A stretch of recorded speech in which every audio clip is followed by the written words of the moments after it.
माँ, इस पागल के साथ जीवन बिताने से अच्छा है मैं इसे तलाक दे दूँ। अनुराधा अपने बेटे की शादी अपनी पसंद से की थी, इसीलिए अनुराधा ने बहू सोनाली की बेटी की तरह सेवा की। यह उसकी सेवा का ही फल था कि मानसिक रूप से अस्वस्थ सोनाली धीरे धीरे ठीक होने लगी और अनुराधा के करीब आने लगी। यहाँ तक कि उसने अपने अतीत के काले पन्नों को भी उनके सामने खोल कर रख दिया था। पूर्णिमा ताई ने जैसे ही बताया कि सोनाली छत पर रेलिंग पकड़े खड़ी है तो घर में हलचल सी मच गई। अरे, वह छत पर कैसे चली गई? उसे तीसरे माले पर किसने जाने दिया? अनुराधा घबरा उठी। उसे बच्चा होने वाला है, ऐसी हालत में उसे छत पर नहीं जाना चाहिए। संदीप चाय का कप छोड़कर तुरंत सीढ़ियों की तरफ दौड़ा और सोनाली को सहारा देकर नीचे ले आया।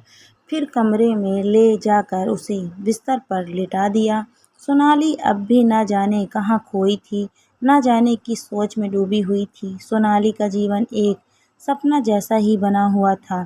खाना बनाती तो पराठा तवे पर जलता रहता, सब्जी छौंकती तो उसे ढकना भूल जाती, कपड़े प्रेस करती तो उसे जला देती। सोनाली जब बहू के रूप में घर में आई थी तो परिवार व बाहर के लोग उसकी खूबसूरती देखकर मुग्ध हो उठे थे। उसके गोरे चेहरे पर जो लावण्य था, किसी की नज़रों को हटने ही नहीं देता था। कोई उसकी नासिका को देखता तो कोई उसकी बड़ी-बड़ी आँखों को, किसी को उसकी दाँतों की पक्ति आकर्षित करती तो किसी को उसका लंबा कद और सुडौल काया। श्यामला साधारण शक्ल सूरत का संदीप सोनाली के सामने बौना नजर आता। अनुराधा गर्व से कहती, वर्षों खोजने पर यह हूर की परी मिल पाई है। दहेज ना मिला तो ना सही, पर बहू तो ऐसी मिली जिसके आगे इंद्र की अप्सरा भी पानी भरने लगे। धीरे धीरे घर के लोगों के सामने सोनाली के जीवन का दूसरा पहलू भी उजागर होने लगा था। उसका ना किसी से बोलना, ना हंसना, ना कहीं जाने का उत्साह दिखना और ना ही किसी प्रकार की कोई इच्छा या अनिच्छा। बहू, तुमने आज स्नान क्यों नहीं किया? उल्टे कपड़े पहन लिए, बिस्तर की चादर की सलवटें भी ठीक नहीं की, झूठे गिलास मेज पर पड़े हैं।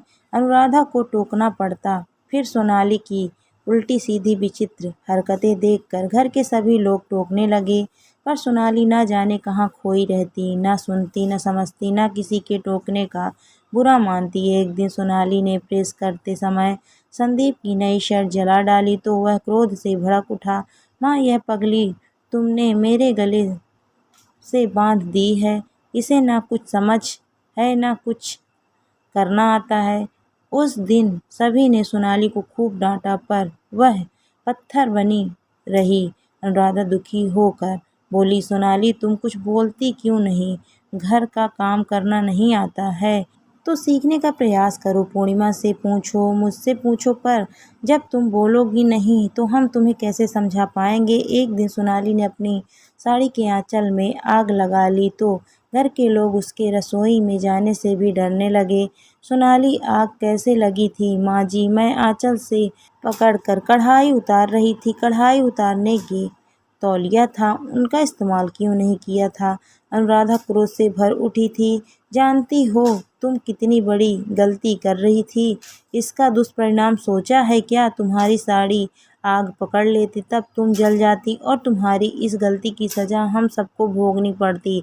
संदीप सोनाली को मनोचिकित्सक को दिखाने ले गया तो पता लगा कि सोनाली डिप्रेशन की शिकार थी। उसे यह बीमारी कई साल पुरानी थी। डिप्रेशन, यह क्या बला है?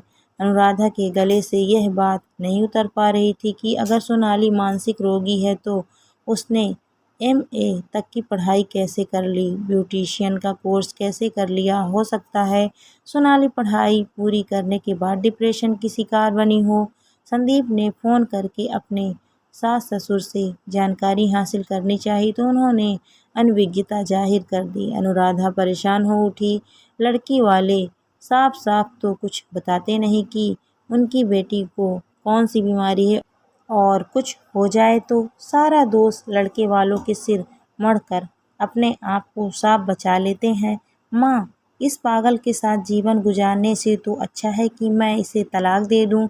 संदीप ने अपने मन की बात जाहिर कर दी। घर के दूसरे लोगों ने संदीप का समर्थन किया।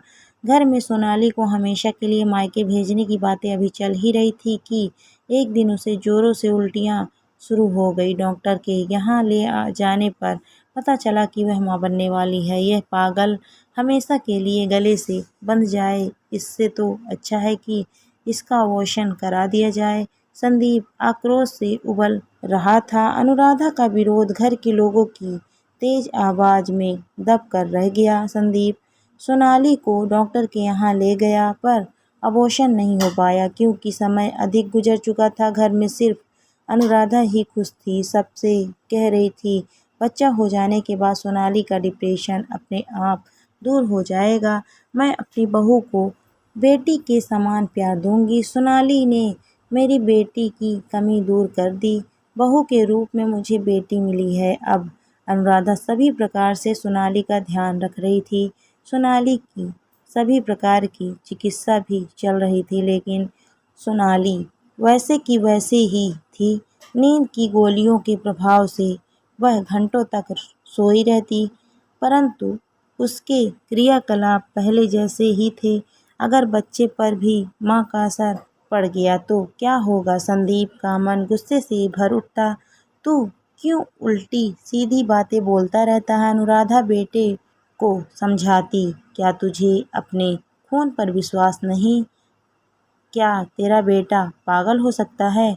माँ, मैं कैसे भूल जाऊँ कि सोनाली मानसिक रोगी है। अनुराधा अपने हाथों से फल काट कर सोनाली को खिलाती, जूस पिलाती, दवाइयाँ पिलाती, उसके पास बैठकर स्नेह दिखाती।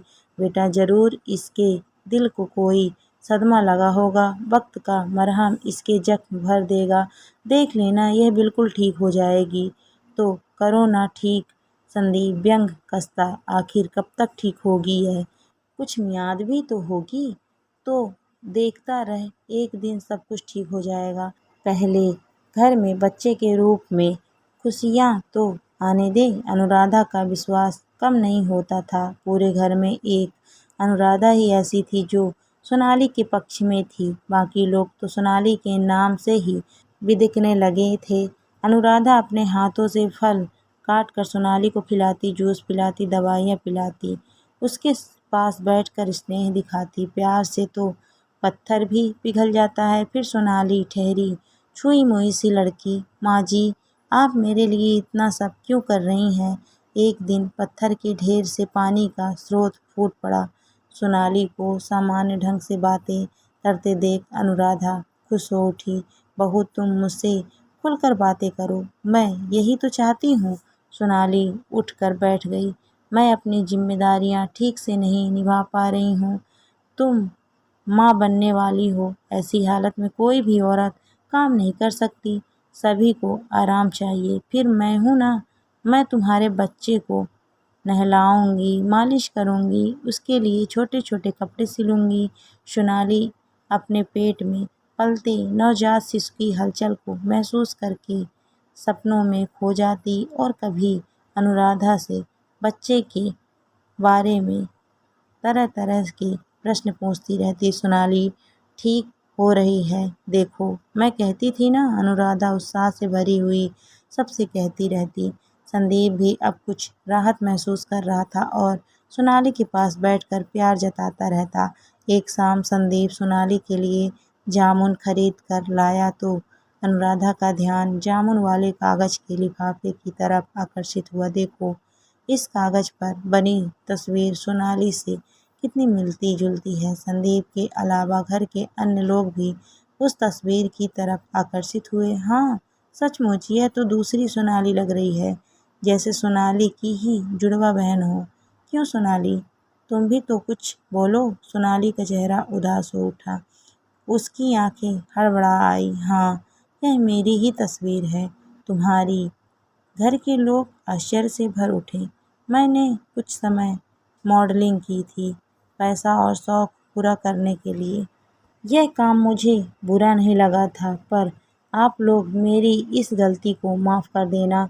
तुमने मॉडलिंग की, पर मॉडल बनना आसान तो नहीं है। मैं अपने कॉलेज के ब्यूटी कॉन्टेस्ट में प्रथम चुनी गई थी। फिर क्या? अनुराधा ने उसका उत्साह बढ़ाया। बहू, तुम ब्यूटी क्वीन चुनी गई, यह बात तो हम सबके लिए गर्व की है, ना कि छिपाने की। फिर इस कंपनी वालों ने खुद ही मुझसे कांटेक्ट करके मुझे अपनी वस्तुओं के विज्ञापनों में लिया था। इतना बताने के बाद सोनाली हिचकियाँ भर कर रोने लगी। काफ़ी देर बाद वह शांत हुई तो बोली, मुझे एक फिल्म में सह अभिनेत्री की भूमिका भी मिली थी, पर मेरे पिताजी व ताऊजी को यह सब पसंद नहीं आया। अब सोनाली की बिगड़ी मानसिकता का रहस्य अनुराधा के सामने आने लगा था। सोनाली ने बताया कि उसके रूढ़िवादी घरवाले ने न सिर्फ उसे घर में बंद रखा, बल्कि कई बार उसे मारा पीटा भी गया और उसके फ़ोन सुनने पर भी पाबंदी लगा दी गई थी। अनुराधा के मन में सोनाली के प्रति वात्सल्य उमड़ रहा था। सोनाली के मॉडलिंग की बात खुल जाने से उसके मन का बोझ हल्का हो गया था। वह बोली, माँ जी, मुझे डर था कि आप लोग यह सब कुछ जानकर मुझे गलत समझने लगेंगे। ऐसा क्यों सोचा तुमने? लोग मॉडलिंग के पेशे को अच्छी नज़र से नहीं देखते और ऐसी लड़की को चरित्रहीन समझने लगते हैं। फिर उस लड़की का नाम कई पुरुषों के साथ जोड़ दिया जाता है। मेरे साथ भी यही हुआ था बेटी। सभी लोग एक जैसे नहीं हुआ करते। आजकल तुम खुश रहा करो। खुश रहोगी तो तुम्हारा बच्चा भी खूबसूरत व निरोग पैदा होगा। अनुराधा का स्नेह पाकर सोनाली अपने को धन्य समझ रही थी कि आज के समय में माँ की तरह ध्यान रखने वाली सास भी है, वरना उसने तो सास के बारे में कुछ और ही सुन रखा था। नियत समय पर सोनाली ने एक स्वस्थ बेटे को जन्म दिया तो घर में खुशियों की शहनाई गूंज उठी। सोनाली बेटे की किलकारियों में खो गई। पूरे दिन बच्चे के इतने काम थे कि उसके अलावा और कुछ सोचने की उसे फुर्सत ही नहीं थी। एक दिन अनुराधा की इस बात ने घर में विस्फोट जैसा वातावरण बना दिया कि सोनाली धारावाहिक में काम करेगी। महेश मेरी सहेली के पति हैं और वह एक पारिवारिक धारावाहिक बना रहे हैं। उन्होंने सोनाली को कई बार देखा है और मेरे सामने प्रस्ताव रखा है कि आदर्श बहू की भूमिका वह सोनाली को देना चाहते हैं। माँ, तुम यह क्या कह रही हो? सोनाली को धारावाहिक में काम दिलवाओगी?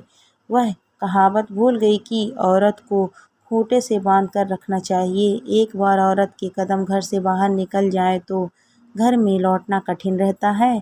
संदीप आक्रोश में उबल रहा था। अनुराधा भी क्रोध से भर उठी। क्या मैं औरत नहीं हूँ? पति के मरने के बाद मैंने घर से बाहर जाकर सैकड़ों जिम्मेदारियां पूरी की है। माँ बनकर तुम्हें जन्म दिया और बाप बनकर पाला है।